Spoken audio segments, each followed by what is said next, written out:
আমার ছেলেকে সুস্থ করা যাবে না কোনোদিন। সে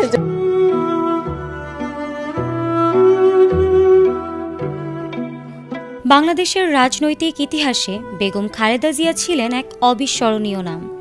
রাজনীতিতে তার উপস্থিতি ছিল দৃঢ়। তিনি ছিলেন আপোষহীন নেত্রী। সেই সাবেক 3 বারের সফল প্রধানমন্ত্রী ও বিএনপির চেয়ারপারসন বেগম খালেদা জিয়া দেশের রাজনৈতিক ইতিহাসে রেখে গেছেন একাধিক অনন্য রেকর্ড।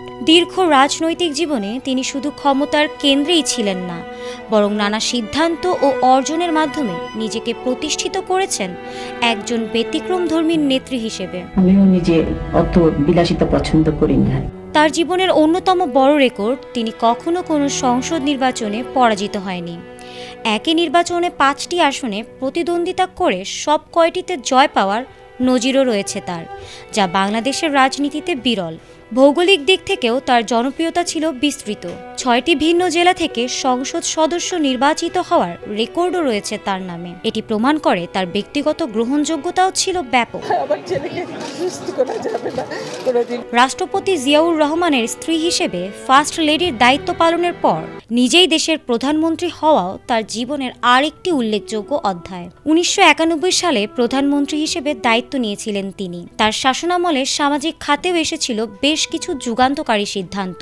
নারী শিক্ষা বিস্তারে তিনি 10ম শ্রেণী পর্যন্ত বিনা বেতনে পড়াশোনার সুযোগ চালু করেছিলেন। পরিবেশ সুরক্ষায় তার পলিথিন ব্যাগ নিষিদ্ধ করার সিদ্ধান্তও আন্তর্জাতিকভাবে প্রশংসিত হয়েছিল।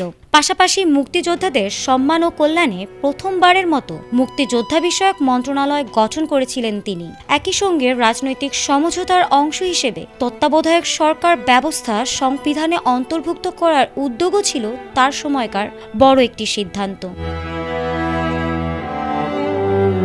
সব মিলিয়ে বিতর্ক, সংগ্রাম ও সাফল্যে ভরা বেগম খালেদা জিয়ার রাজনৈতিক জীবন বাংলাদেশের ইতিহাসে একটি আলাদা অধ্যায়। সময়ের পরিক্রমায় তার এই রেকর্ডগুলো ভবিষ্যৎ রাজনীতিতেও আলোচনার কেন্দ্রে থাকবে। আজ তিনি নেই, রয়ে গেছে তার অর্জন, যাতে আজীবন তাকে মনে রাখবে আপোষহীন নেত্রী হিসেবে। ফারহানা হক, ATN বাংলা।